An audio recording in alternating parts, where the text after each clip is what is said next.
They were just an ordinary young family, barely making enough to pay rent and buy food. But when they were offered an abandoned crime family mansion for only $250, they decided to take the risk. What they found inside changed their lives forever. Subscribe to the channel so you don't miss the next stories, and be sure to tell us in the comments where you're watching this video from. The salt air always carried the smell of something old in the little town of Seabrook, as if every gust of wind off the Atlantic had a memory to deliver. It moved through the narrow streets, around the leaning poles and weather-worn porches, whispering through the cracks of houses that had seen better decades. For Marcus Blake, that smell had long since stopped being romantic. It was the smell of fatigue, the scent of his endless routine between the car shop, the docks, and the trailer park that clung to the edge of the highway like an afterthought. His life, much like the rusting pickup he drove, had learned to move despite the noise. Marcus was 32, with a body hardened by work and eyes that had grown used to measuring time by shifts, not hours.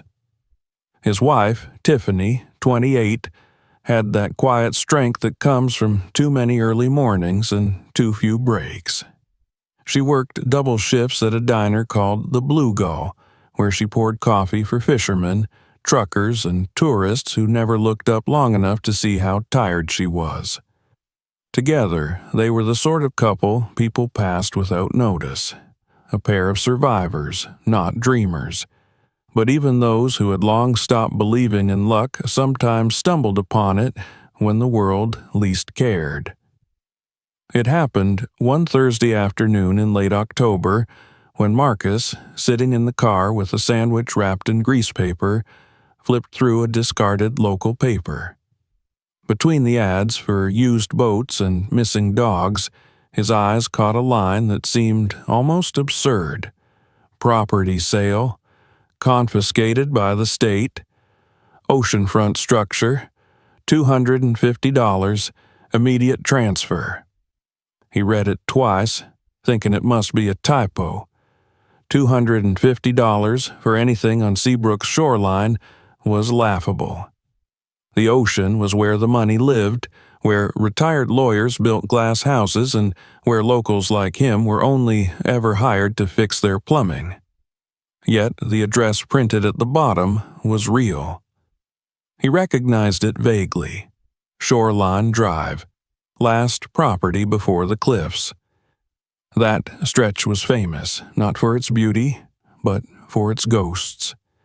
When Tiffany came home late that evening, her hands smelling of fryer oil and detergent, he showed her the ad. She laughed at first. $250? For what? A shack? But when he opened the old laptop and pulled up the satellite image, the laughter died. The building looked enormous.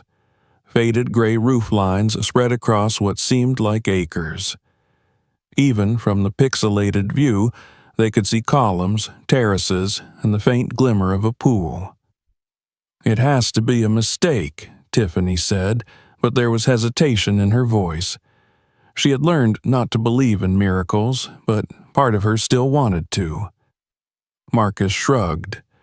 "If it's a mistake, we'll drive there and laugh about it on the way back." The next morning, they drove out of town before sunrise. The road hugged the coastline, the dawn still bleeding red across the water. The pickup rattled over potholes, its engine coughing in protest. They had no music on, only the sound of wind pressing through the open crack of the window and the muffled rush of the sea somewhere beyond the dunes. Tiffany held the folded ad in her lap like a fragile ticket to a world that couldn't possibly exist. As they approached the address, the houses grew larger, cleaner, and more distant from one another. The lawns were trimmed, the fences white and unchipped. But the closer they came to the end of Shoreline Drive, the more the illusion broke down. Cracked sidewalks gave way to overgrown grass, and the last streetlight leaned sideways, its glass broken. The neighborhood seemed to end in exhaustion, Then they saw it. The mansion rose behind a rusted iron gate, its pillars veiled in climbing ivy, its once white facade the color of sea fog. The windows, tall and arched, reflected nothing. Even in daylight, it seemed to absorb the light rather than catch it. A pair of stone lions flanked the entrance, their faces eroded by decades of salt wind.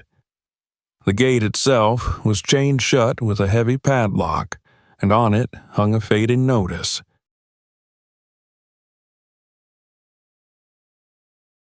For a moment, neither of them spoke. The ocean roared faintly beyond the hill, the only sound breaking the silence. Tiffany looked at the massive structure and then at Marcus. This can't be it. But it was. The numbers on the old stone arch matched the address from the ad exactly. A man in a city-issued windbreaker appeared from behind the gate. He was thin, with a clipboard and a look that suggested he'd long since stopped expecting anyone to show up. "You hear about the property?" he asked, as if surprised to hear his own question answered after so many years. Marcus nodded. "We saw the ad." The man chuckled dryly. "You and maybe 3 people in the last decade. You're serious about this?" "We just want to see it," Marcus said carefully. "Suit yourself." The man unlocked the gate and pushed it open with effort. The hinges screamed in protest. "Just don't expect much. It's been sitting since the city took it. Belonged to the Costa family. Remember them?" Marcus shook his head. Tiffany frowned. "Were they rich?" "Rich?" The man gave a short laugh that sounded closer to disbelief. "They owned half the docks and a good portion of the town's bad memories. Old man Costa was a big name in the 80s. Ran a shipping business, or so the paperwork said. Everyone knew better. Smuggling, racketeering, you name it. His son disappeared after a police raid. The old man turned up dead in the study, and the house has been rotten ever since. Some say there's money buried somewhere inside. Others say whoever goes looking doesn't stay long enough to find it." Tiffany felt a chill, though the sun was climbing. "So why hasn't the city sold it before?" The man shrugged. "Tried. Every buyer backed out. Accidents, break-ins, strange happenings, whatever you want to call it. People around here think the place is cursed. We just want it off the books." He gestured towards the sprawling ruin. "You cover the back taxes and sign a few forms, and it's yours. $250 all in." It was absurd. Too absurd to be a scam, too strange to ignore. Marcus glanced at his wife. Her brow was furrowed, but she wasn't saying no. "We'll think about it," he said. As they walked back towards the truck, Tiffany stopped to look at the mansion one last time. The ocean wind tugged at her hair, carrying the faint echo of gulls and the rhythmic crash of waves. The house loomed like something alive, wounded but waiting. "Marcus," she said quietly, "it's falling apart." He smiled faintly. "So are we. Maybe it's a match." They didn't talk much on the drive home, but something had shifted between them. Not hope exactly, something smaller, humbler, like a spark under ashes. That night, Tiffany couldn't sleep. She lay awake, listening to the far-off sound of freight trains and the steady breathing of her husband beside her. The image of the house kept rising behind her eyes. The cracked windows, the way the light had hit the ivy, the silence that felt almost intentional. By morning, she already knew what Marcus would say before he said it. They both knew they didn't have the money to fix it, but they also knew that if they didn't take the chance, someone else eventually would, and they would spend the rest of their lives wondering what might have been hiding behind those walls. They signed the papers at City Hall 2 days later. The clerk processed their payment without a hint of ceremony. "Congratulations," he said flatly, stamping the last page. You now own Seabrook's most unwanted real estate." When they left the building, the rain had just started. A slow, misty drizzle that blurred the edges of everything. Tiffany laughed quietly under her breath. "We just bought a haunted mansion." Marcus slipped the keys into his pocket. "No," he said, though his voice was uncertain. "We bought a house by the ocean." They returned to the property the next day, this time with their meager possessions loaded into the truck. A mattress, 2 chairs, a box of kitchenware, and a framed photo of Tiffany's late mother. The drive felt longer this time, maybe because they both understood what it meant. There would be no going back. The gate opened with a reluctant groan when Marcus turned the new key. The house seemed to exhale at their arrival as though it had been holding its breath for 20 years. Inside, the air was thick with dust and salt. Their footsteps echoed through vast, empty rooms. There were chandeliers without crystals, curtains stiff with mildew, and walls where the wallpaper had peeled into curling tongues. But beneath the decay, there was structure, bones, beautiful ones. Tiffany walked through the main hall, running her fingers over the cracked marble. "It used to be beautiful," she said softly.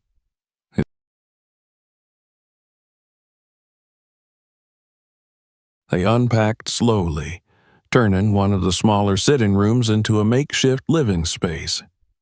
By nightfall, the house had grown colder, and the sound of waves reached them through the cracked windows like a constant whisper. Tiffany lit a candle when the power failed. The flame flickered, reflecting in the dusty glass of a framed mirror. For a second, she thought she saw movement behind her. Just a trick of the light, she told herself, but it was enough to make her shiver. They ate dinner sitting on the floor, backs against the wall, plates balanced on their knees. Outside, the wind began to rise. The shutters clattered softly, and somewhere deep in the house a door slammed. Marcus frowned, listening, but when he went to check, the corridor was empty. The first night was long. Sleep came in fragments between creaks and sighs, between gusts of wind and the low thrum of the tide beneath the cliffs. Tiffany woke once to the sound of dripping water and found herself staring at the ceiling where the shadows moved like waves. It wasn't fear she felt exactly, but an awareness, a sense that the house was watching, assessing, remembering. When dawn came, the world outside was silver blue, the ocean shining through the broken shutters. Tiffany stood at the window, her hands wrapped around a cup of coffee gone cold. The horizon stretched endlessly, and for a moment she felt something she hadn't felt in years, possibility. Marcus joined her, his hand resting lightly on her shoulder. "So," he said quietly, "what do you think?" She smiled faintly. "I think it's going to need everything we have." He nodded. "Then it's already better than what we had before." The house seemed to breathe again as the morning light filled its empty rooms. Dust motes swirled like sparks in the air. Outside, gulls circled above the cliffs, their cries sharp and distant. Below, the tide began to rise, the waves reaching closer to the edge of the crumbling seawall. The Blakes didn't know it yet, but the moment they crossed that threshold, the past had begun to stir. The Costa mansion had been silent for decades, its secrets buried under plaster and salt.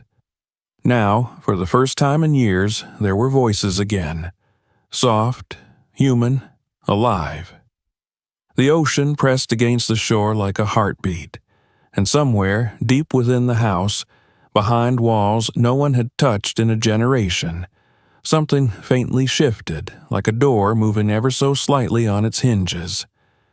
The mansion had been bought for $250, but the price it would ask of them had only begun to reveal itself. The ocean's breath filled every corner of the mansion by morning. The salty wind seeped through the cracks of the windows, brushing against the curtains that had long turned stiff from moisture. When Tiffany woke, she could hear the slow, rhythmic pulse of waves beneath the cliffs, as though the sea itself was whispering through the bones of the house. It was not quiet here. Even in stillness, the house was alive with sound. The groan of wood, the rattle of shutters, the faint hum of unseen spaces shifting under pressure.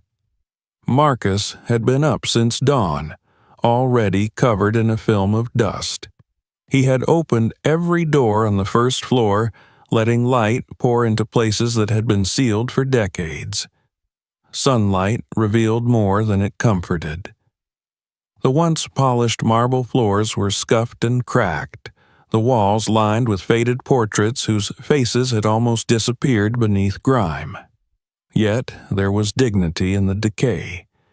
Each room still carried traces of grandeur. The heavy oak frames, the intricate molding, the faint scent of old cologne lingering in one of the upper hallways. Tiffany stood in the grand foyer, holding her coffee cup close. The stairway curved upward like a rib cage, its banisters smooth under her fingers, but cold, lifeless. She felt small under the ceiling, where the chandelier hung tilted, most of its crystals missing. The air was heavy, but not hostile. It was simply filled, with years, with silence, with the kind of memory that doesn't fade just because people leave. By mid-morning, Marcus was working in what had once been the dining room. He'd cleared away fallen plaster and found beneath it a fireplace, blackened but intact. "There's structure under all this," he said, striking at the wall with a crowbar. "Good bones. Whoever built this place didn't do it cheap." Tiffany nodded absently. Her eyes had caught something else. On the far wall, where the wallpaper had peeled away in strips, she saw faint outlines of words scratched into the plaster. She leaned closer, brushing the dust away. It wasn't English, not entirely. The letters seemed half erased, but she could make out fragments. Familia, silence.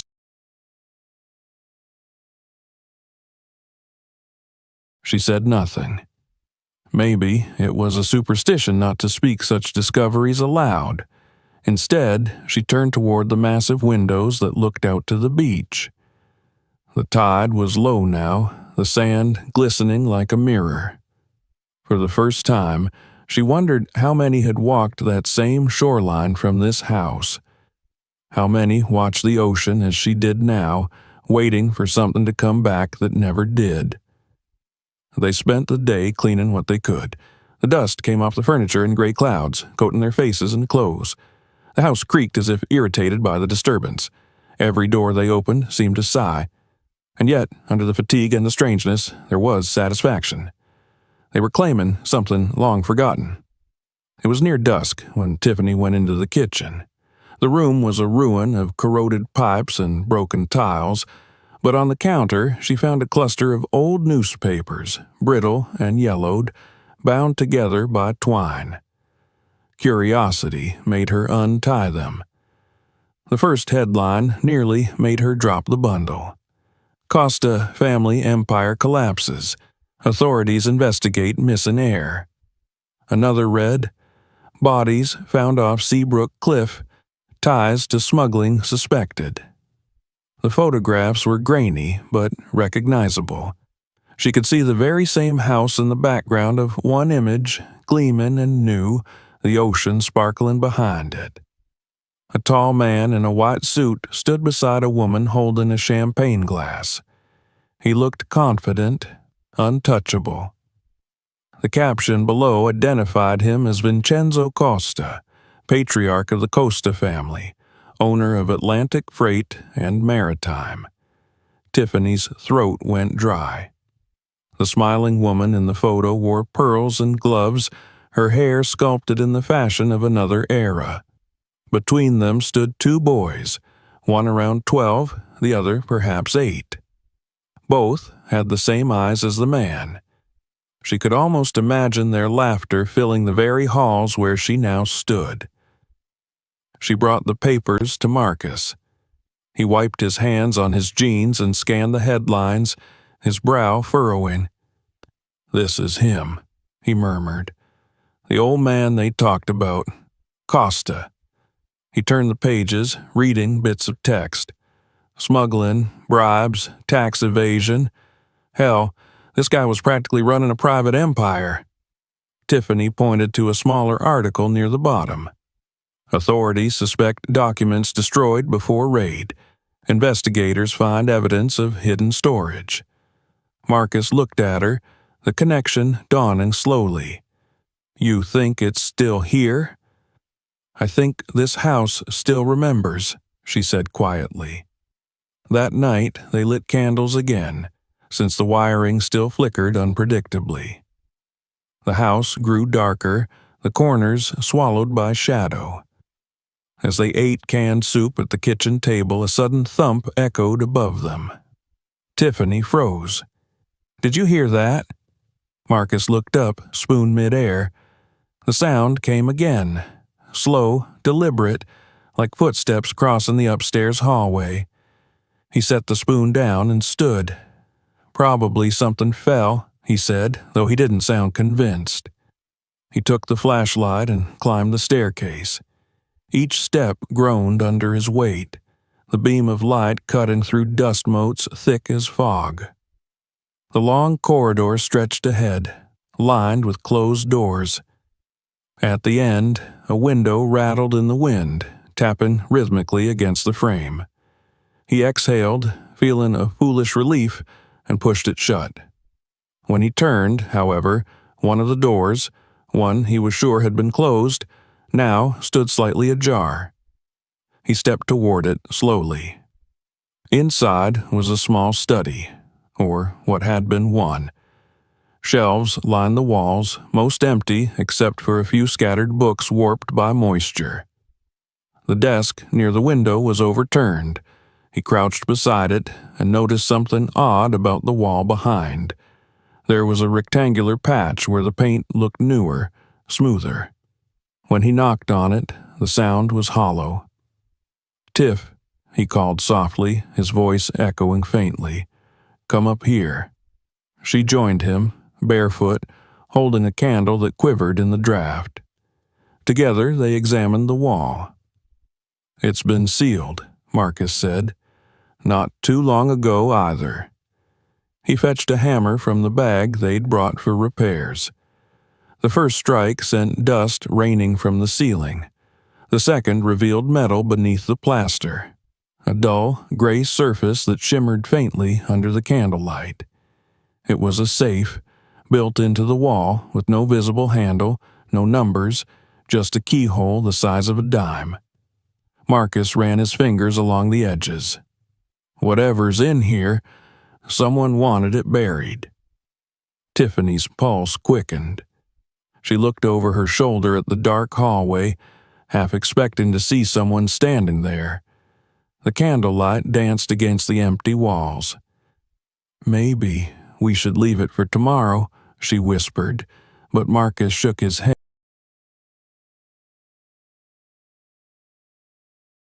He pried at the metal seam with a screwdriver, chipping away what plaster he could, but the door wouldn't budge.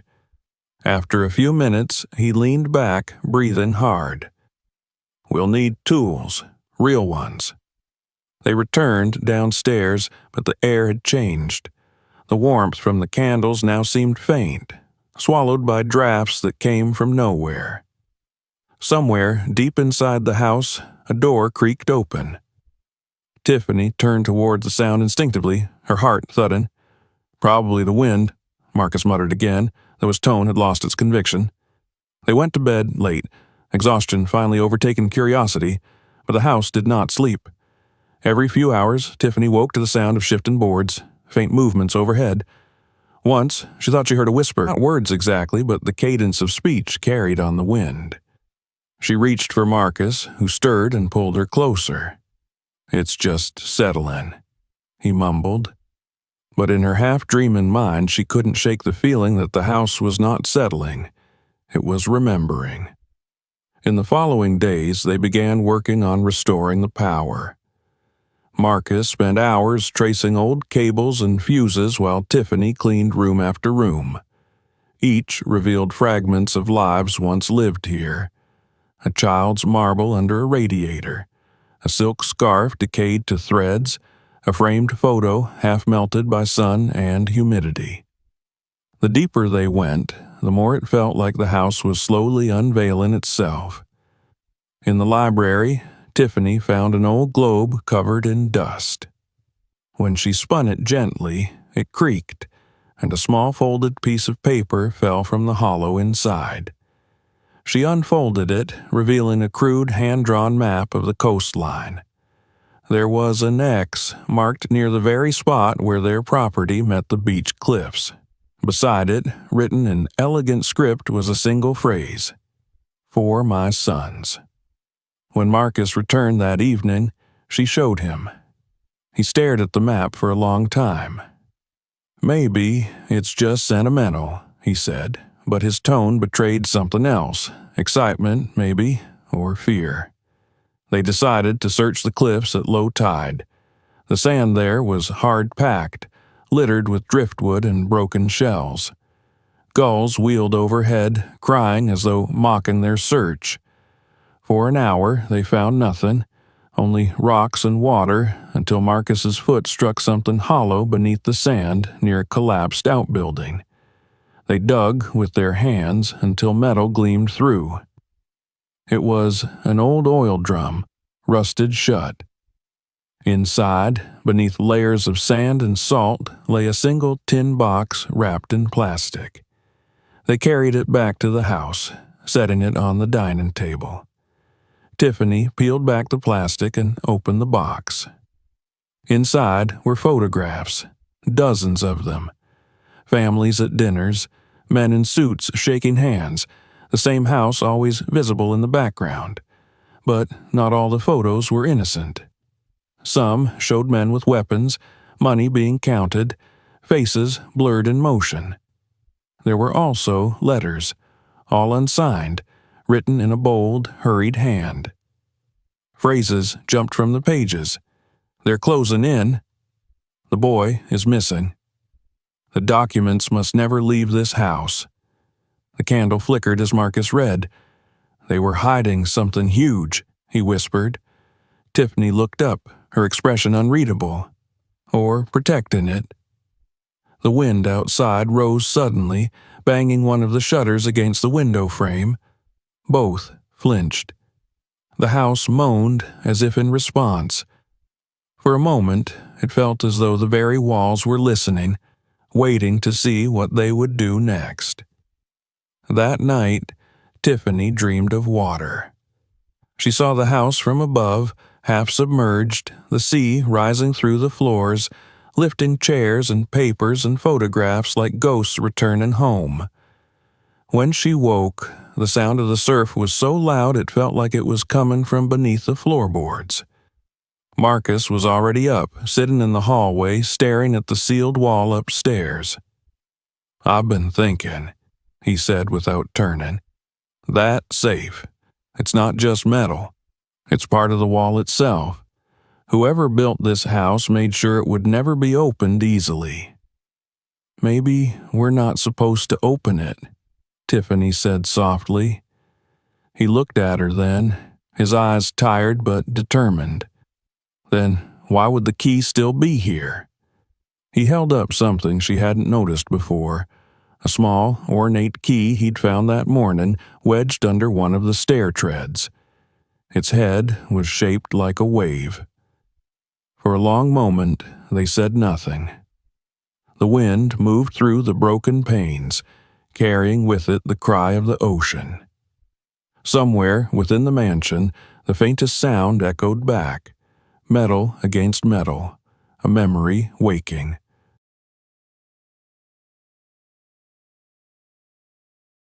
The morning after the discovery of the small ornate key arrived gray and muted.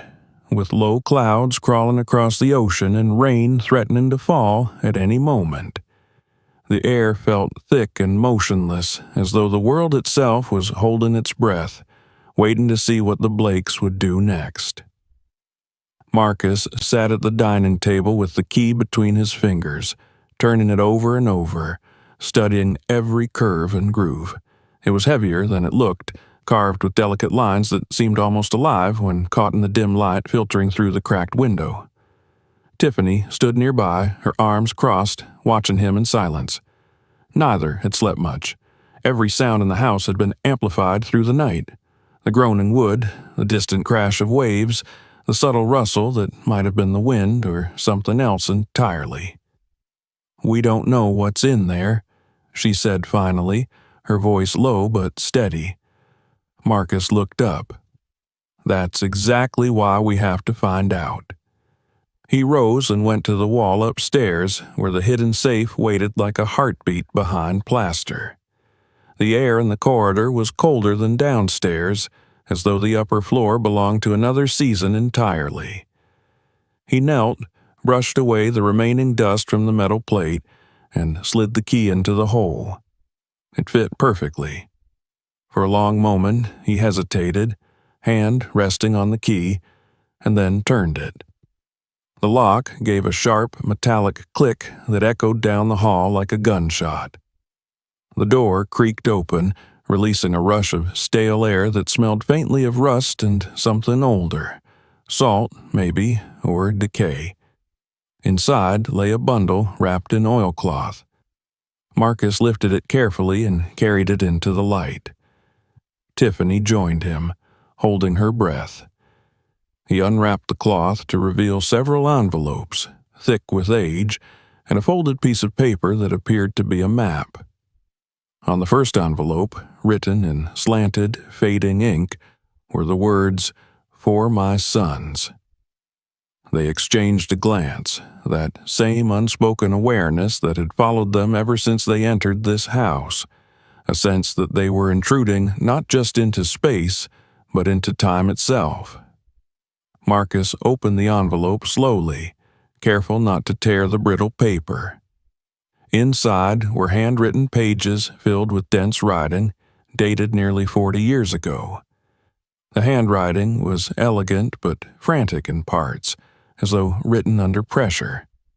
He began to read aloud. "If you are reading this, then the house has outlived us all. I built this place to face the ocean, believing I could outlast the tides. But I was wrong. The tides always win. Beneath the cliff there is a tunnel, old, carved through rock when this coast was still free land. It was used to move things no one was meant to see. Keep the path closed, my sons. Some doors, once opened, can never be sealed again." Marcus lowered the letter, his pulse quickening. Tiffany frowned. "A tunnel?" she repeated. "What kind of tunnel?" "The kind you dig when you have too much to hide," he said quietly. He opened the folded map that had been tucked alongside the letters. It was hand-drawn, with faint red lines marking the mansion and a narrow path leading from the basement to the edge of the shore. At the far end, the line ended in a black mark labeled only the vault. That afternoon, armed with flashlights and a crowbar, Marcus led the way down to the basement. The air there was damp and heavy with mold. The stone walls wept with condensation, and the ground sloped slightly downward toward the ocean.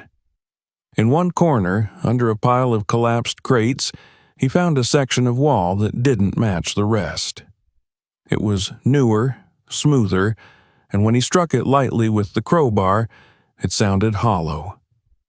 "This is it," he murmured. Tiffany hesitated at the stairs. "Are you sure we should—" But before she could finish, Marcus swung the crowbar hard. The wall cracked, sending a puff of cold air through the room. A second blow, and a section of stone fell inward with a dull thud. Beyond it yawned a black void. A tunnel stretched ahead, narrow and descending, the air inside colder still. The flashlight beam revealed dripping walls lined with old wooden supports. It smelled of earth, brine, and time. Tiffany joined him reluctantly, the beam of her own light trembling as she stepped closer. "It feels like the ocean's breathing down here," she whispered.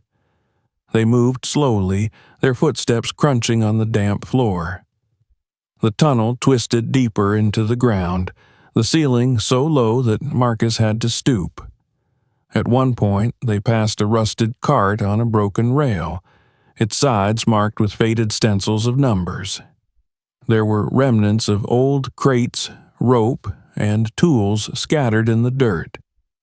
Everything was covered in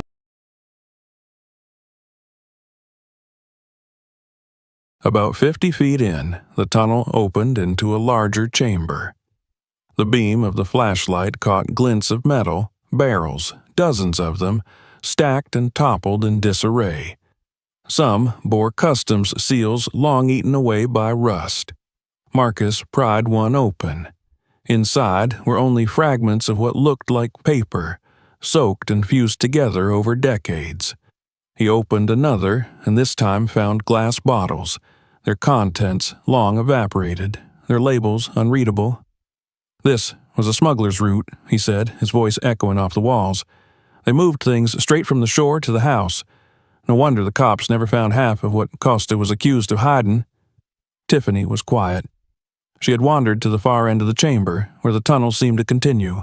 There, half buried in the damp sand, was a small wooden crate. It was newer than the rest, unmarked, nailed shut. "Marcus," she called softly. He came over, crouched beside it, and wedged the crowbar beneath the lid. The nails gave with a sharp creak. Inside, wrapped in waxed paper, were a dozen reel-to-reel tapes, each labeled with a date and a set of initials. The writing was precise, almost ceremonial. Marcus picked one up. August 3rd, 1982, VC and ML. He looked at Tiffany. These could be recordings. Of what? He didn't answer. His mind was already racing through possibilities. Business meetings, deals, confessions. He set the tapes carefully back into the crate and noticed something else beneath them. A smaller metal box, locked but not sealed. He opened it with a screwdriver and found inside a stack of photographs and documents. The photographs showed men in suits at the docks, exchanging envelopes, shaking hands with police officers, standing before boats heavy with cargo. Some of the faces were blurred by time, but others were shockingly clear. There were also letters, typed on yellowing paper, addressed to officials, judges, businessmen. Every one of them was signed only with a single initial, V. These were not records of a criminal empire trying to hide, they were a record of a man trying to expose it. Costa, the man once called a kingpin, had been documenting his own downfall. Maybe he wasn't trying to protect his crimes, Tiffany said quietly. Maybe he was trying to confess them. They carried the box and tapes back upstairs as the daylight began to fade. The sky outside had turned a deep steel gray, the ocean restless. Marcus set the items on the dining table and examined one of the tapes. It was still intact, the film wound tightly. "If we can find a player," he said, "we might be able to hear what's on them." But finding one was harder than it seemed. The house had nothing modern beyond their small radio and an old generator that barely ran. They decided to wait until morning, when Marcus could go into town. That night, the sound of the wind against the shutters grew louder. Rain began to fall, first softly, then in heavy bursts. The entire house seemed to sway with the rhythm of the storm. Tiffany woke sometime past midnight. The rain had stopped, replaced by a strange, rhythmic dripping sound. She got up and followed it down the hall to the stairwell. The basement door stood open, though she remembered closing it. She called Marcus's name, but only the hollow echo of her own voice answered. She descended the stairs slowly, her bare feet cold against the stone steps. The basement was darker than before, the flashlight beam weak and sputtering. The tunnel entrance yawned like a mouth, but what drew her attention was something else, a faint glow deep inside it, like a lantern moving slowly. Her breath caught. For an instant, she thought she saw a figure, tall and indistinct, turning away into the darkness. The light vanished, leaving only the sound of dripping water. When Marcus found her minutes later, she was standing frozen at the tunnel mouth. "There was someone down there," she said, her voice barely above a whisper. He searched the tunnel with the flashlight, but found nothing. No footprints, no sign of intrusion, yet the air smelled different, sharper, as though disturbed by something that had moved recently. They sealed the basement door that night with a board and nails, but sleep refused to come. Every creak and gust felt personal, directed. Tiffany lay awake, replaying the image of the faint light moving in the dark, wondering if it had been real or something conjured by exhaustion and fear. Morning brought no clarity. The rain had washed the beach clean, leaving the sand smooth and untouched. Marcus went into town for supplies and to find an old tape player. The local hardware shop owner, an old man with nicotine-stained fingers, raised an eyebrow when Marcus mentioned the address. "Costa House, huh?"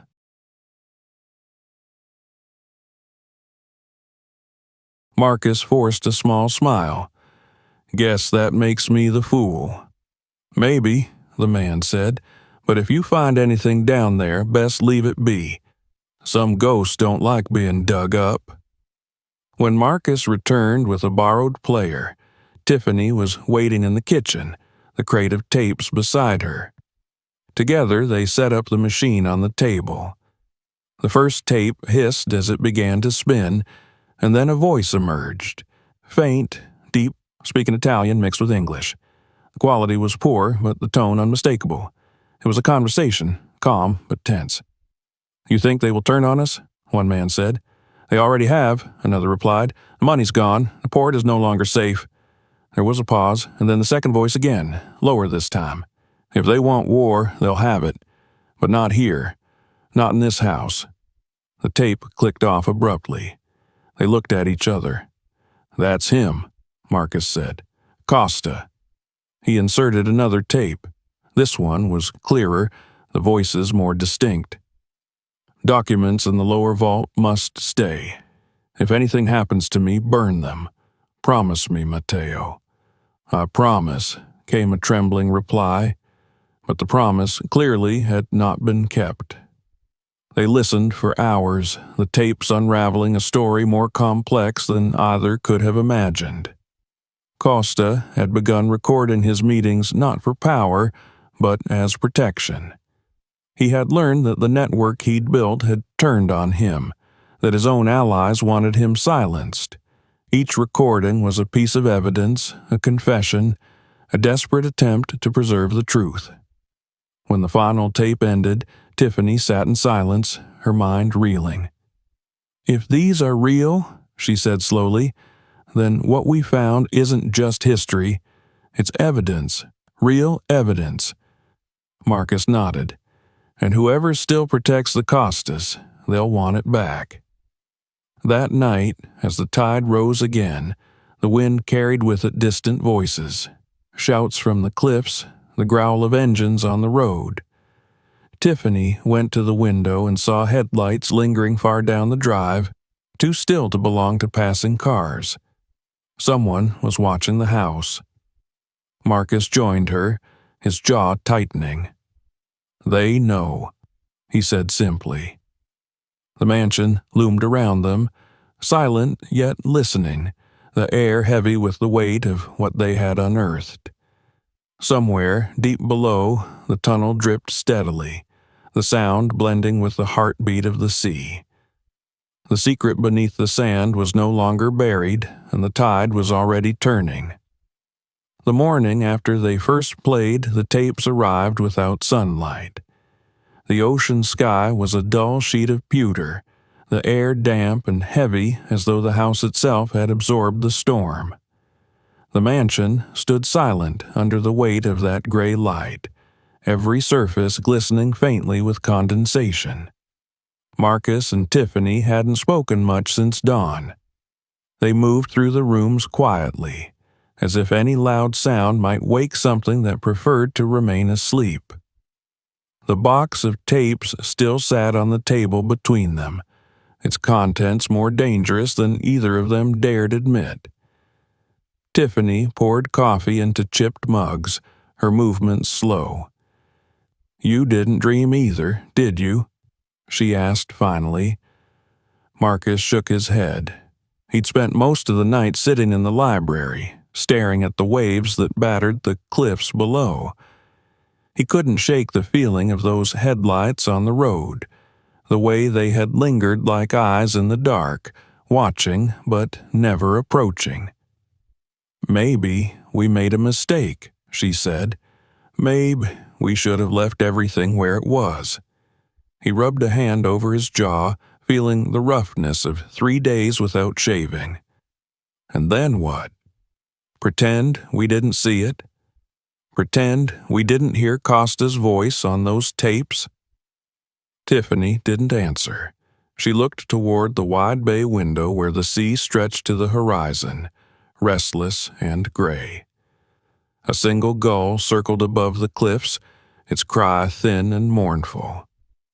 Somewhere within the house a floorboard creaked, slow and deliberate, though neither of them had moved. That sound had become familiar over the past days, soft, distant footsteps that seemed to travel through the house without pattern. Sometimes they came from the upper floor, sometimes from the basement, always fading just as quickly as they appeared. Marcus had blamed the wind, the settling of old wood. But after the tunnel, after the tapes, that explanation no longer satisfied either of them. The house wasn't simply settling, it was shifting, remembering, breathing with the rhythm of the ocean that beat against its foundations. Later that day, Marcus went to the garage, which had long since collapsed into partial ruin. He needed to work with his hands, to do something practical, something that would quiet the storm inside his head. The air was thick with the smell of oil and mildew. Old tools hung from the walls, their metal eaten with rust.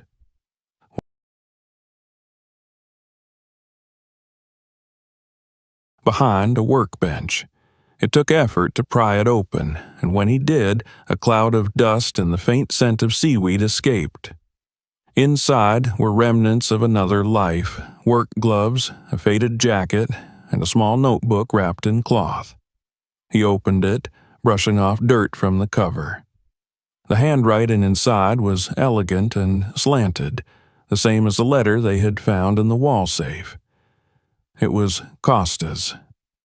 The first pages were lists, numbers, shipments, names, but near the middle, the tone changed. "They will not let me leave. I've given too much, and they know it. The house listens to everything now. I hear voices when the tide is high. I built my empire on silence, and now silence is all that answers me." Marcus felt the hairs rise on the back of his neck. He closed the notebook and looked around the garage, half expecting to find someone standing there. Instead, he saw only the dim light slanting through broken boards. He slipped the notebook into his jacket and went back inside. Tiffany was sitting on the floor of the foyer, sorting through a pile of old papers she had found in a desk drawer. "More letters," she said, her voice subdued. "Mostly bills, but a few from people who sound afraid. Listen." She read aloud from one. "They will come for you if they know what you've done. You can't save both the family and your soul." The room felt colder. The words seemed to echo against the high ceiling. They knew he was turning, Marcus said quietly. Costa wasn't just a criminal. He was trying to destroy the system he built. Maybe that's why they killed him. Before Tiffany could respond, the sound of a car engine drifted through the air. Both of them froze. It came from beyond the gate, slow, steady, then stopping. They went to the window. A black sedan was parked at the edge of the long driveway, its windows tinted.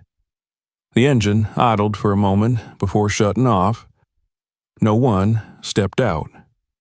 Marcus felt the weight of every second stretch. "Stay here," he whispered, moving toward the front door. Tiffany grabbed his arm. "Don't. We don't know who they are." He hesitated, then nodded. They watched from behind the curtains as the car remained motionless for several minutes before reversing slowly down the road and disappearing beyond the bend. Tiffany exhaled shakily. "They're watching us." That evening, an old man came to the gate. Marcus saw him from the upstairs window, thin, stooped, wearing a long coat despite the mild weather. He stood there without moving, gazing at the house with an expression that was neither hostile nor friendly, just resigned. Marcus went outside cautiously, the gravel crunching under his boots. The man didn't speak until Marcus was close. His voice was rough, cracked by age. "You shouldn't be here." "This is our house now," Marcus said evenly. The old man gave a small, humorless smile. "No, this house doesn't belong to anyone. It remembers its owners, even when the rest of the world forgets. Did you know the Costas?" The man looked past him toward the house. "I worked here once, a gardener. Back before it all went bad, I tended the roses along the south wall when there were roses. The old man was complicated. He built this place to look out at the sea because he thought it would make him clean. But you can't build a home on the edge of a grave and expect peace." "What happened to him?" Marcus asked. The man's eyes shifted back, sharp despite their age. "He tried to do the right thing, but the right thing comes too late when your hands are already stained. His sons ran, his wife vanished. He stayed, waiting for judgment. They say he died here, but no one ever saw a body. Maybe the sea took him. Maybe the house did." Marcus felt the wind pick up, carrying with it the smell of salt and decay. "Why tell me this? Because the people who wanted him dead still have long memories. If they think you've stirred up the past, they'll come looking. And when they come, they don't knock first." The man turned to leave, his steps slow. Over his shoulder, he said, "If you're smart, you'll leave before the next tide." When Marcus returned inside, Tiffany was waiting by the door, her face pale. "Who was he?" "Someone who remembers too much," Marcus said quietly. He told her what the man had said. She listened, her fingers tightening around the edge of the table. "He's right," she whispered. "We've already seen the car. They're out there." Marcus looked towards the stairs that led to the basement. If Costa was really trying to expose them, then there's more down there. Something he meant to use. We can't just walk away from this. That night, the air changed again. The tide was unusually high, the waves pounding the cliffs like fists. The power flickered, plunging the house into darkness. Tiffany lit a lantern while Marcus went to check the generator. From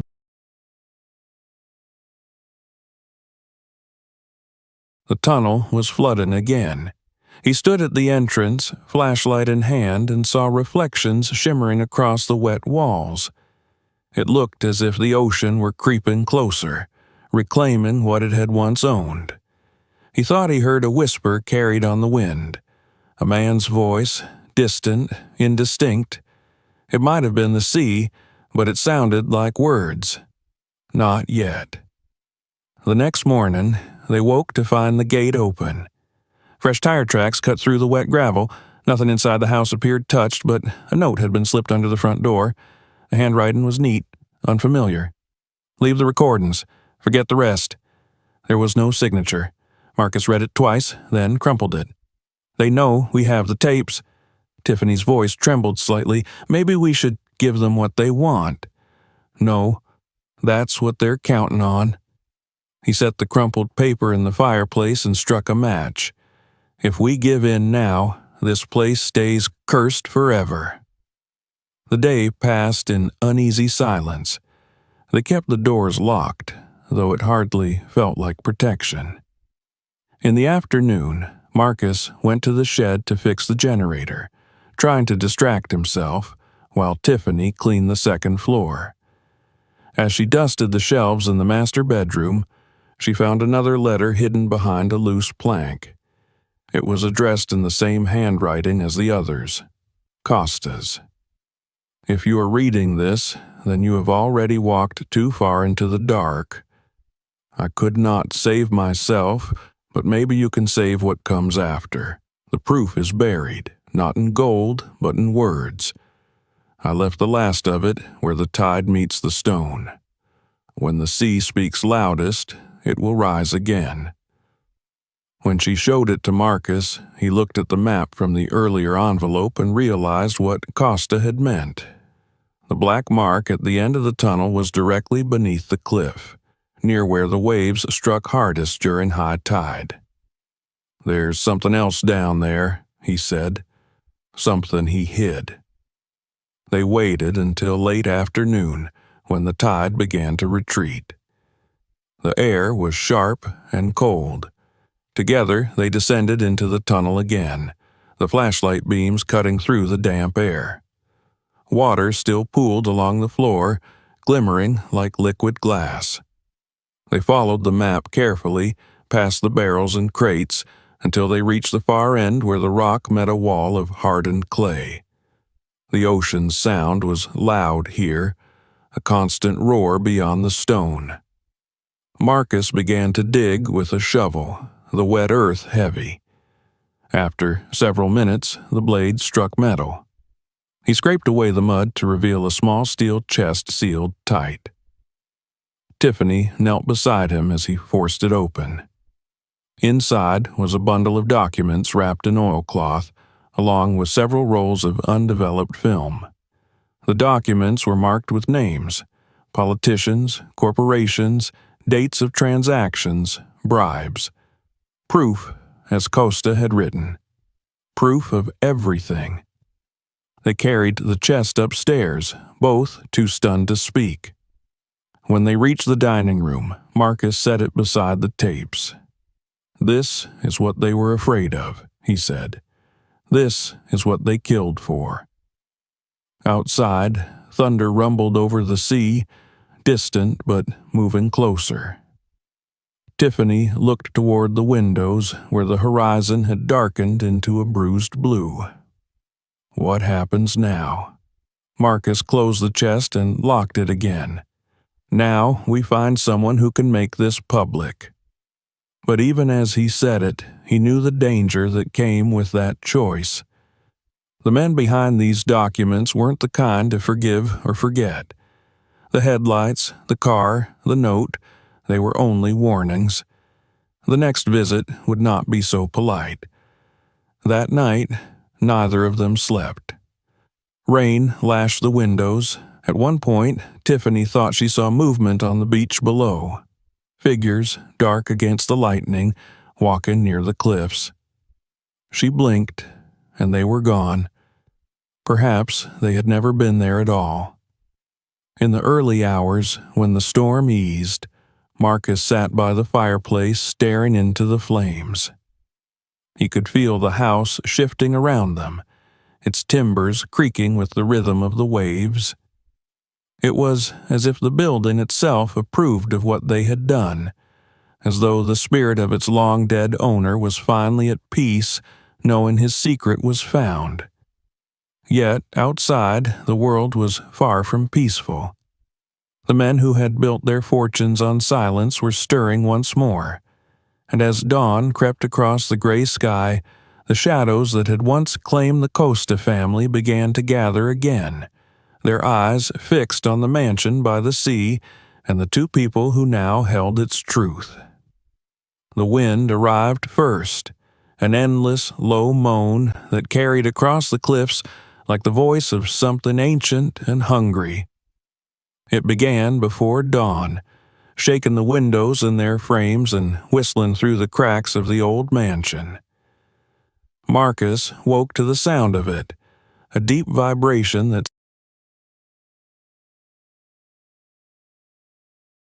the smell of salt was heavy, sharp enough to sting his throat.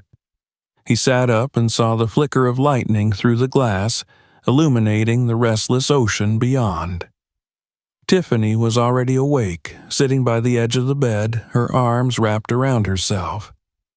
"It's getting worse," she murmured. "The waves are reaching the rocks." He joined her at the window.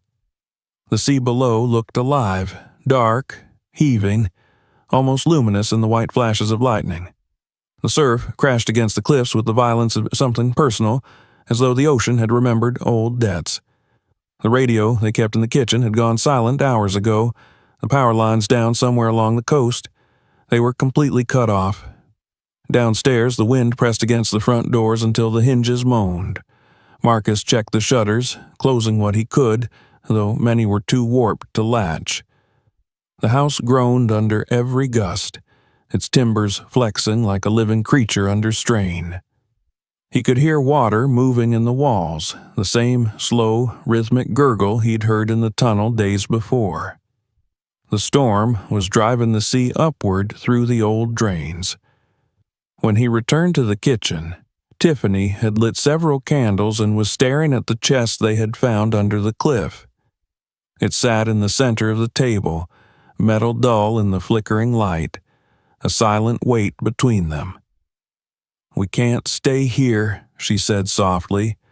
"If the tide rises any higher, that tunnel will flood. The water could reach the basement."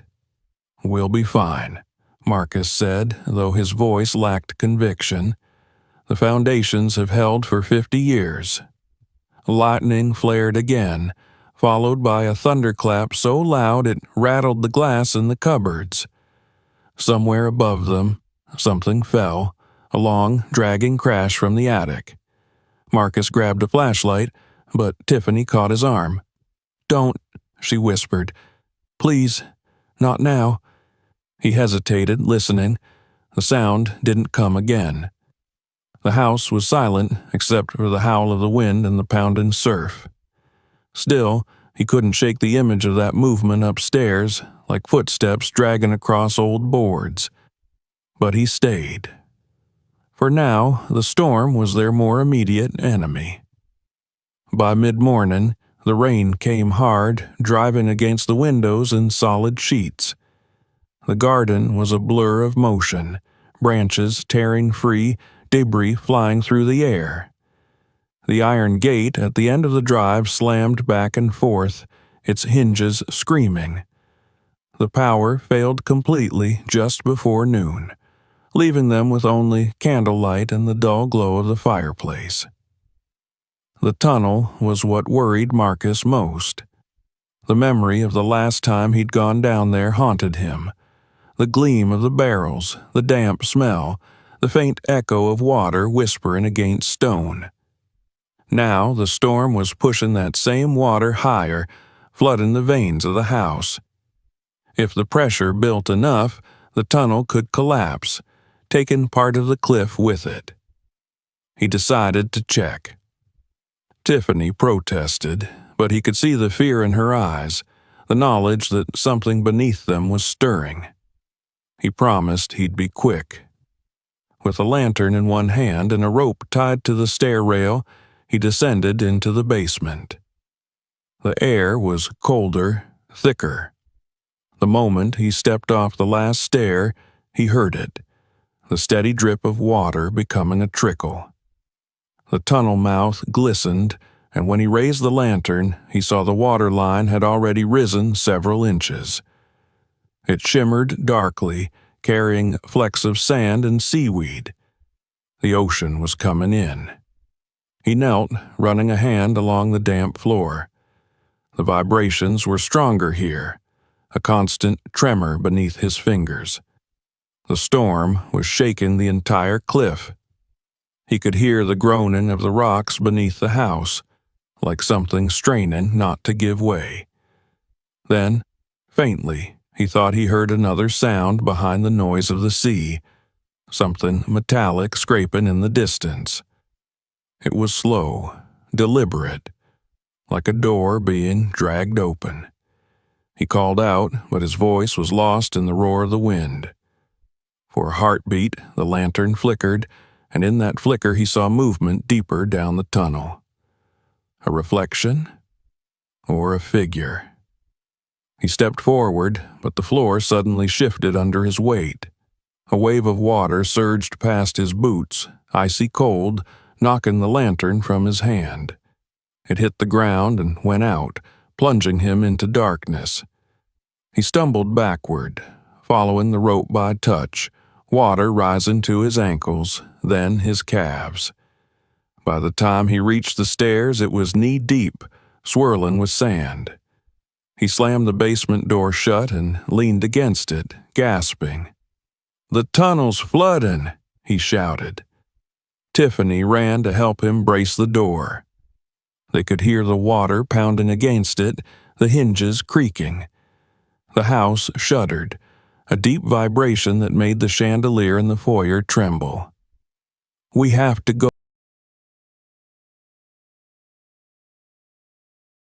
A crash interrupted her, sharp and violent. One of the windows in the dining room had shattered, blown inward by the wind.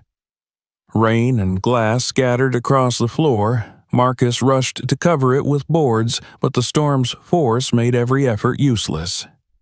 Outside, the sea was no longer visible as a horizon. It was a wall of water, climbing higher against the cliffs. Hours passed, or maybe minutes. Time blurred into the sound of wind and water. They huddled in the parlor near the fireplace, watching the flames twist under the drafts. Every few moments the house would creak, its wooden frame flexing. The wind found new ways to scream through the gaps in the walls. Yet amid the chaos, there was something almost rhythmic about the noise, as though the storm had its own language, an angry, relentless voice that the house was struggling to answer. Tiffany sat close to the fire, her eyes fixed on the chest. "Do you think this is what he meant?" she said quietly. "When Costa wrote that the sea would rise when the truth came out? Maybe this is the house's punishment for keeping secrets." Marcus shook his head. "It's not punishment. It's warning." He got up and crossed to the window. Through the rain-streaked glass, he saw the cliffs below collapsing in sections, rocks tumbling into the boiling surf. If the ground gives way... He didn't finish. They spent the afternoon securing what they could, though it felt futile. The roof leaked in a dozen places, and the walls wept. Every gust of wind sounded like a cry. At one point, Tiffany thought she heard voices outside, men shouting, but when she opened the door, there was only the roar of the storm. By evening, the rain had turned to sheets of icy spray, and lightning struck close enough that the ground trembled. The basement door began to bulge inward, water seeping through the cracks. Marcus and Tiffany stacked furniture against it, but they could both hear the sea rising beneath their feet. The tide was at its peak.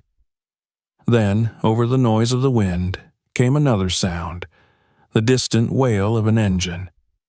Headlights appeared briefly at the edge of the drive, cutting through the rain. Someone was coming. Marcus ran to the window.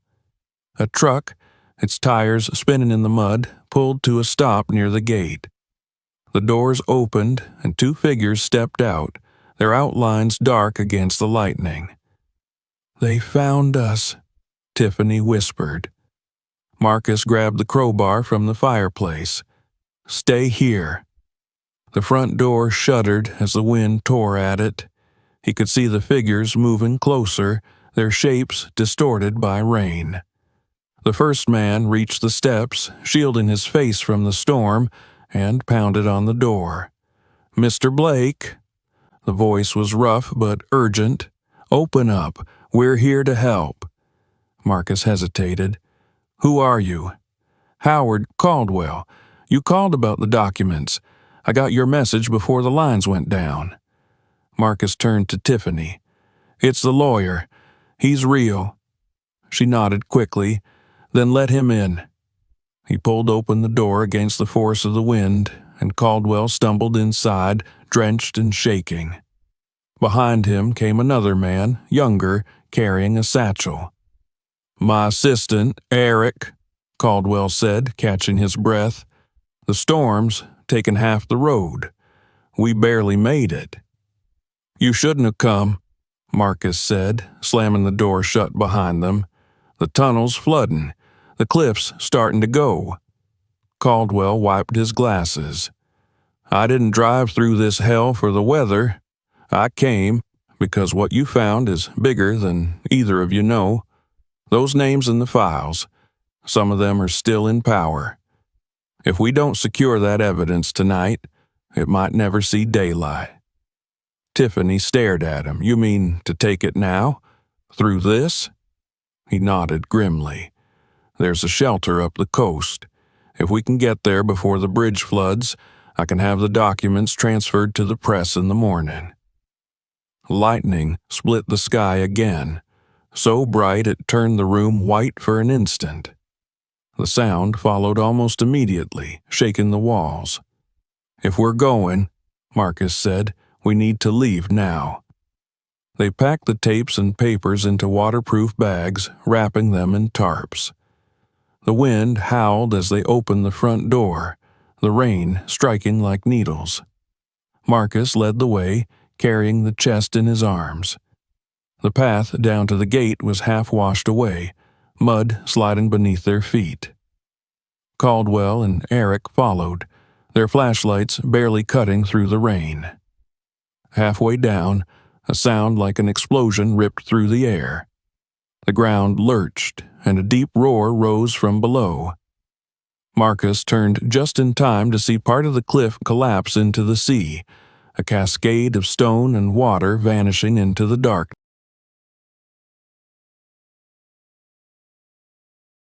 They ran, stumbling toward the truck. The wind tore at them, nearly lifting Tiffany off her feet. Marcus shoved the chest into the back and climbed into the driver's seat. Caldwell was yelling directions, pointing through the windshield. The road beyond the gate was a river of mud, but Marcus hit the gas anyway. The tires spun, then caught, lurching them forward into the storm. The drive was chaos. The headlights barely reached beyond the hood. Rain hammered the glass so hard it was impossible to tell where the sea ended and the sky began. Several times the truck skidded, the tires sliding on slick asphalt. Tiffany clutched Marcus's arm, her knuckles white. Caldwell's assistant was praying under his breath. Then, just as they reached the top of the hill, a shape appeared in the road, a figure standing in the beam of the headlights. Marcus slammed on the brakes. The truck skidded sideways, mud spraying. When they came to a stop, the figure was gone. Only the rain remained. "Did you see that?" Tiffany gasped. Marcus nodded, heart pounding. Probably debris. But deep down he knew it hadn't been. It had been a man, a tall, shadowed silhouette with one arm raised, as if in warning. They pressed on, reaching the main road just as another wave of rain swept inland. Behind them, a sound like thunder rolled through the cliffs, a final collapse. Tiffany turned to look back. Through the sheets of rain, she saw the mansion's silhouette against the sky, its windows glowing faintly with candlelight. For a moment, she thought she saw someone standing in one of them, a tall man in a white suit, looking out at the storm. Then the light flickered, and the image was gone. By the time they reached the shelter, the wind had begun to die. They stumbled inside, soaked and shaken. Caldwell spread the documents across a table, his hands trembling. "You did it," he said. "You actually found it." Marcus sank into a chair, exhausted. "What happens now?" "Now," Caldwell said, "the world finds out what was buried." Outside, the rain still fell, softer now, almost gentle. The storm had spent its fury, but back along the cliffs, where the sea crashed endlessly against the broken rocks, the mansion still stood, wounded, half drowned, but standing. Its windows flickered faintly in the darkness, as though someone within had relit the candles. The ocean roared, the tide rising once more, and in the silence between waves, the house seemed to sigh, a deep, weary sound, like a secret finally spoken aloud. Morning came reluctantly after the storm, a dim and uncertain light creeping across the soaked horizon. The air was thick with mist, the kind that clings to skin and hangs low over the ground like a ghost reluctant to depart. For the first time in 2 days, the wind had fallen silent. The ocean still raged, but its voice was hoarse now, quieter, almost exhausted. The house on the cliffs, if one could still call it a house, stood battered but upright, its broken windows gaping toward the sea like eyes that had seen too much. Miles away, in a small coastal shelter that smelled of damp clothes and gasoline, Marcus and Tiffany sat wrapped in blankets beside a sputtering heater. They had slept only in fragments through the night, haunted by the roar of the waves and the collapsing cliffs. Every time Marcus closed his eyes, he saw the moment the tunnel disappeared, the land folding into itself, dragging history down into the black water. The image refused to fade, etched in the corners of his mind like a scar. Caldwell had been awake since dawn, his glasses fogged as he pored over the documents they had saved. He moved with quiet purpose, spreading them across the long wooden table beneath a single flickering bulb.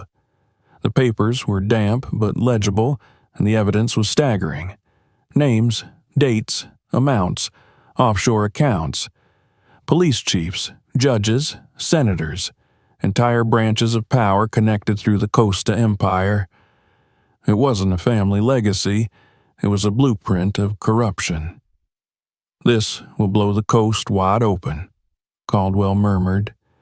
His assistant, a pale young man with trembling hands, nodded silently, typing details into a small recorder. "Half the state has blood on its hands," Caldwell continued. "Costa must have known he couldn't destroy it himself. That's why he left all this behind, for someone else to finish what he started." Marcus sat in silence, staring at the chest that had nearly cost them their lives. The metal was dented now, scraped from the journey, but it still held the weight of everything they had unearthed. "What happens to us if this goes public?" he asked finally. Caldwell didn't look up. "You'll be targets, at least for a while. But you'll also be witnesses. Once the story breaks, they can't touch you without..."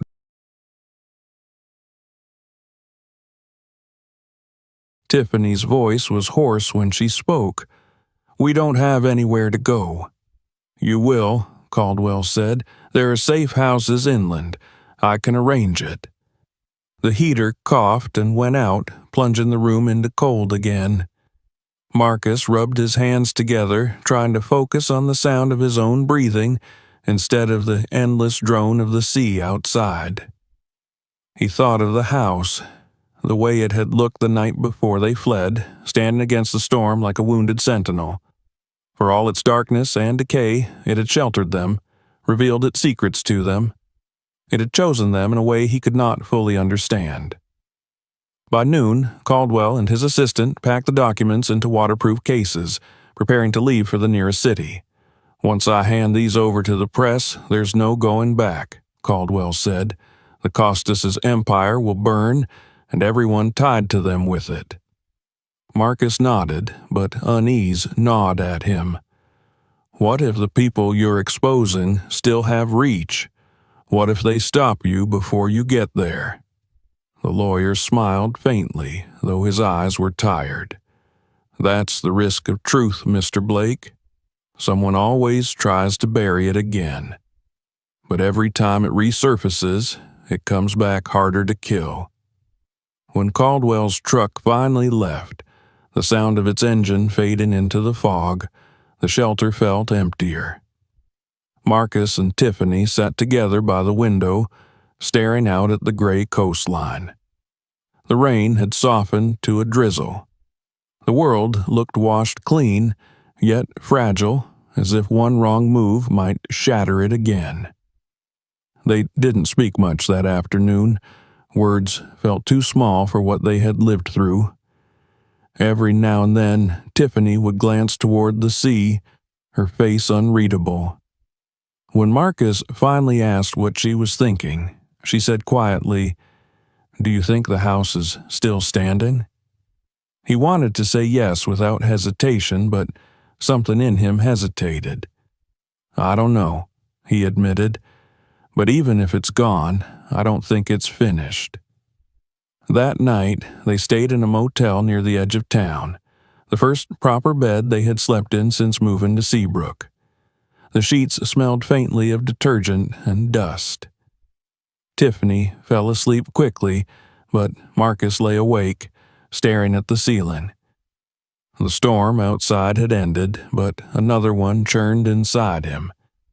He couldn't shake the feeling that the story wasn't over, that the house, with all its secrets and pain, still had one more truth to deliver.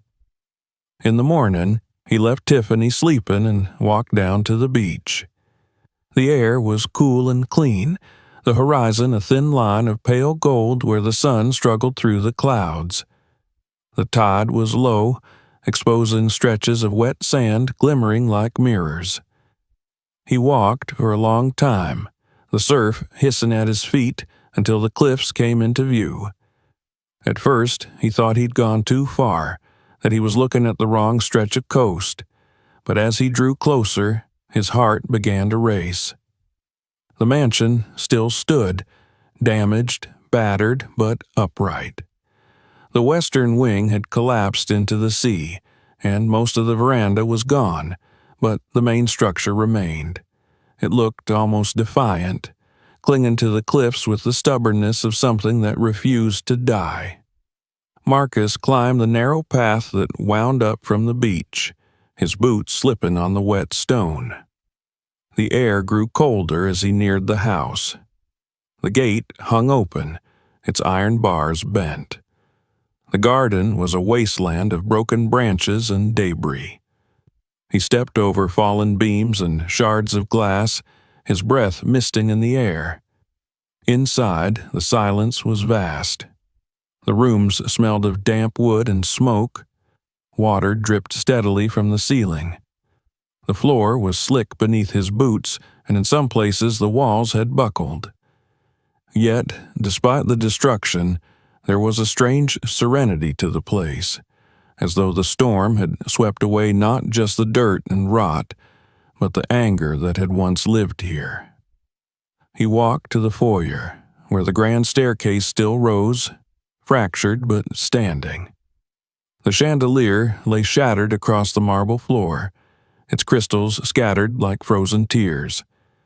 On the wall above it, the portrait that had once hung there, of Vincenzo Costa and his family, had fallen.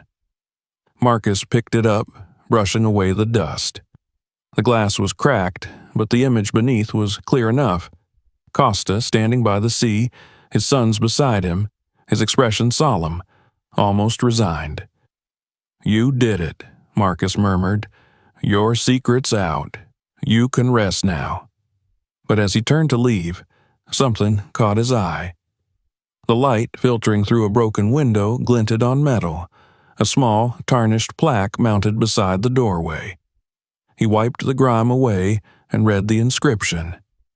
The words were faint but legible. "Let truth be the only heir." He stood there for a long time, the words echoing through him.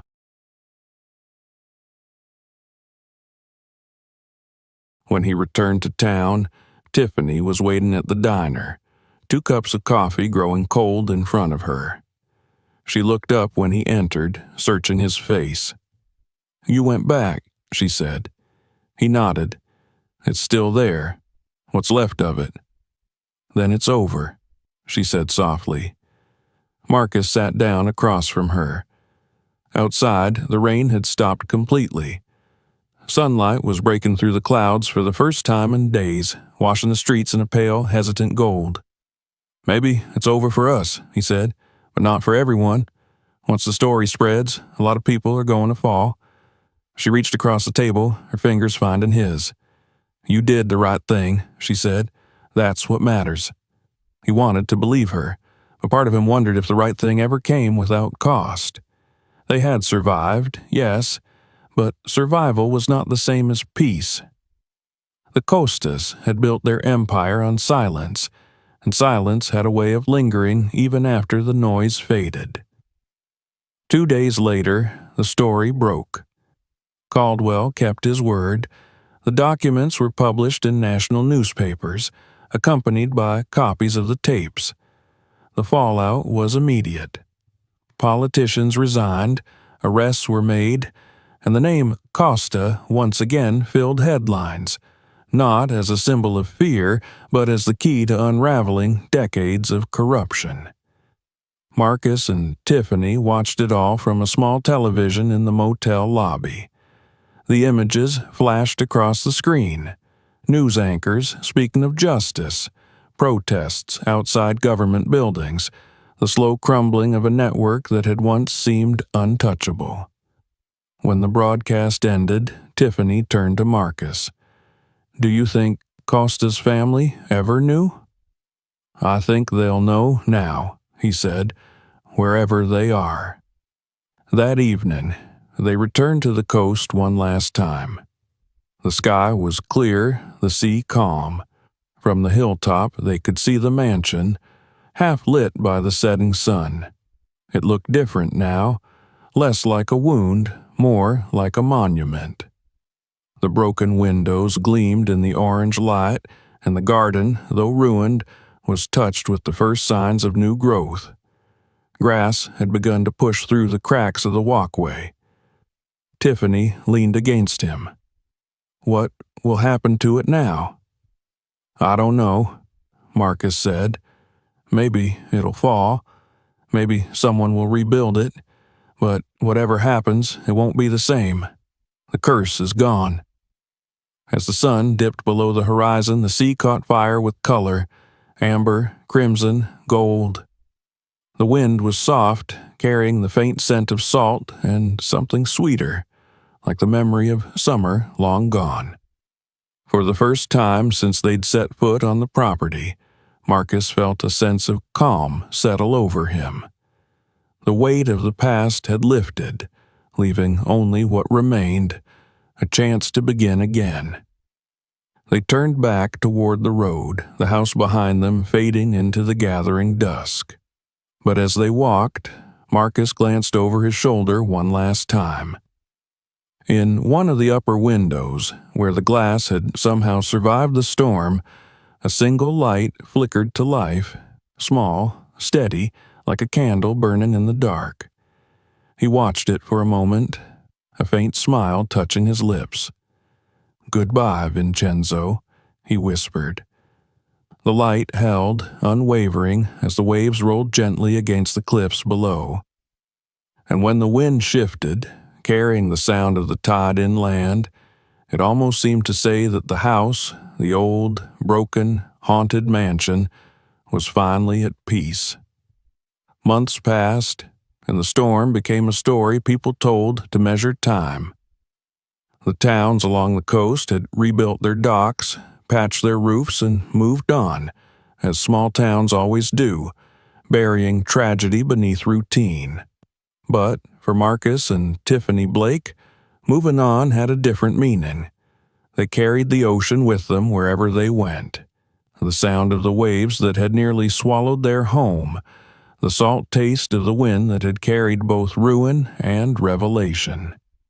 They had become, in a strange way, part of the story that once belonged to another family's ghosts.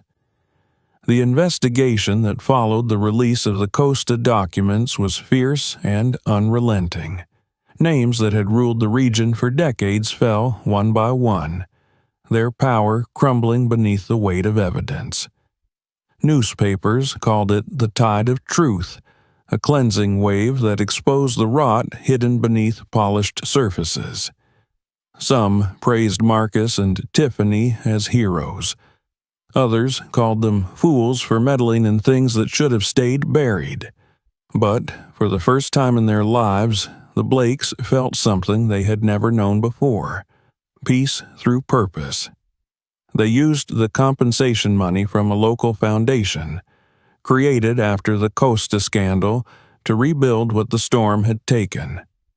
Not just their lives, but the house itself.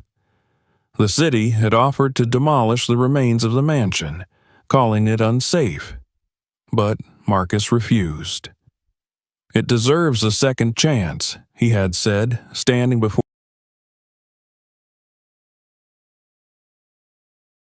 It took nearly a year.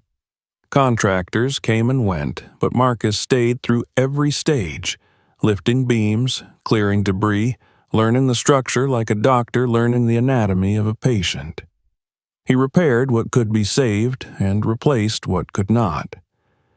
Tiffany oversaw the interiors, not to restore the mansion to its former grandeur, but to make it livable, human. Gone were the dark curtains, the heavy drapes, the furniture that reeked of old wealth. In their place came open windows, soft light, and warmth. The locals, who had once crossed the street to avoid talking about the Costa place, began to watch the progress with a cautious fascination. Children would stop on their way to school, staring through the gates as Marcus hammered and painted. The old gardener, who had once warned them to leave, returned one afternoon carrying a small box of rose seedlings. "For the south wall," he said simply. "They always grew best there." Marcus thanked him and planted them himself. When the work was finally done, the mansion looked both older and younger than before.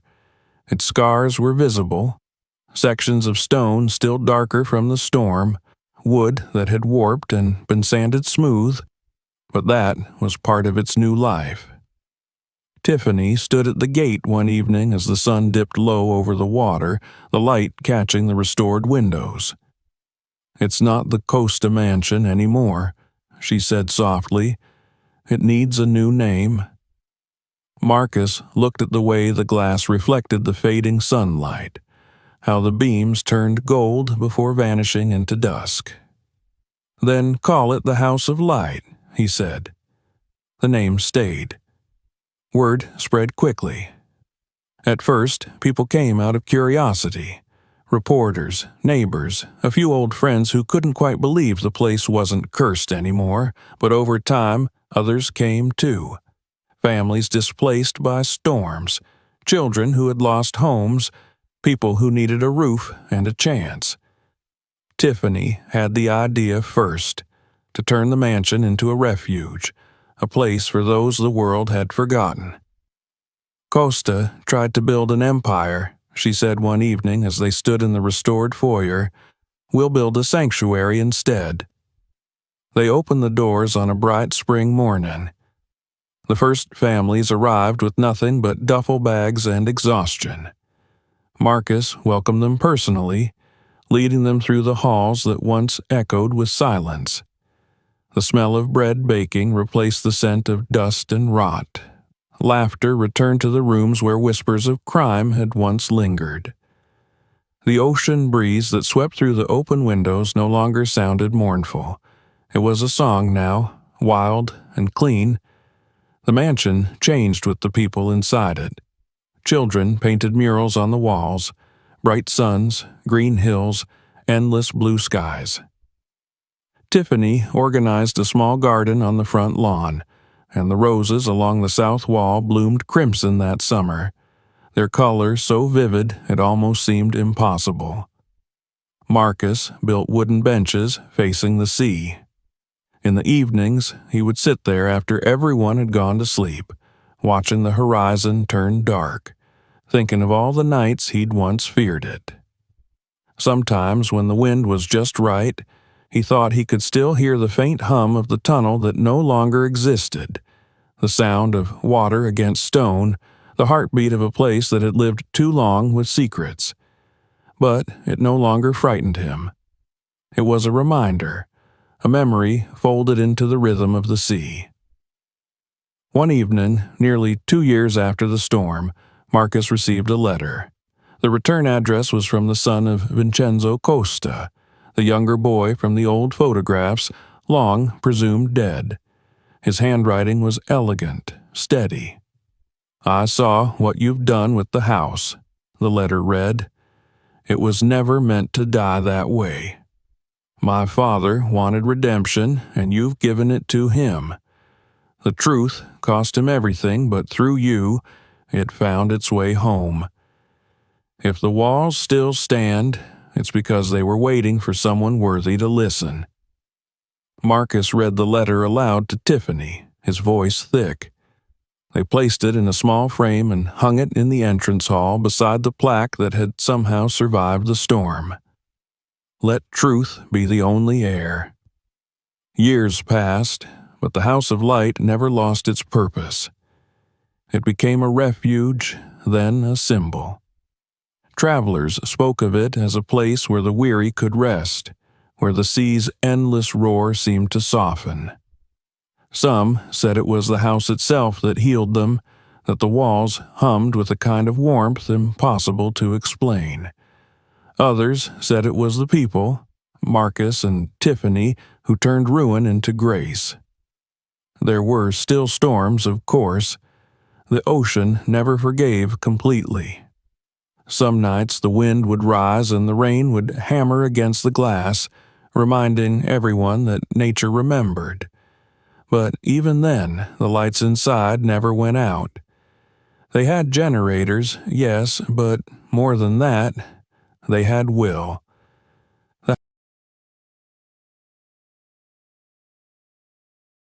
One late summer night, long after the last guests had gone to bed, Tiffany found Marcus standing at the edge of the veranda, looking out over the moonlit sea. The wind played with his hair, silvering it in the soft glow. "You still think about that night," she said quietly. "Every day," he admitted. "Sometimes I wonder if we really survived it, or if we just became part of the house." She smiled and joined him, her hand finding his. "Maybe that's what survival means. You don't escape it. You become what's left." They stood in silence for a long time, the sea murmuring below, the stars caught in the restless water. From the cliffs, the house rose behind them, no longer a fortress of secrets, but a beacon. Its windows glowed softly, casting golden reflections on the grass and stones. The light spilled outward, reaching toward the ocean, as if to guide something home. Marcus turned to look back at it. "You know," he said, "I used to think places like this were cursed, that they absorbed everything bad that ever happened inside them. But now I think it's the opposite.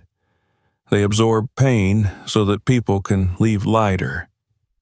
Tiffany rested her head on his shoulder. "Maybe that's what it's doing for us." Below, the waves whispered against the rocks, steady and patient. Somewhere in the distance, a gull cried and was answered by another. The air was cool, touched with salt and roses. It was strange, Marcus thought, how peace could grow in the same soil where fear once rooted itself so deeply. Before going inside, he looked one last time toward the horizon. The faintest blush of dawn was beginning to touch the sky. The sea looked softer now, almost tender, as though it, too, had tired of violence. He could just make out the inscription on the gate through the dim light, the one they'd added after the restoration. Casa del Luma, House of Light. He smiled faintly. The wind carried the scent of morning through the open doors, winding through the halls, stirring the curtains. The house seemed to breathe again, alive and aware, its walls no longer whispering of loss, but humming with life. Somewhere, deep inside, beneath the foundations and the scars of years, it felt as though the spirit of Vincenzo Costa himself was finally still. Marcus and Tiffany walked hand in hand back through the doorway. Behind them, the sea rolled and sighed, endless and forgiven. Ahead of them stretched the echo of laughter, the clatter of breakfast being prepared, the sounds of people beginning another day within the walls that had once known nothing but silence. The House of Light had done what no storm, no crime, and no secret ever could. It had learned how to forgive.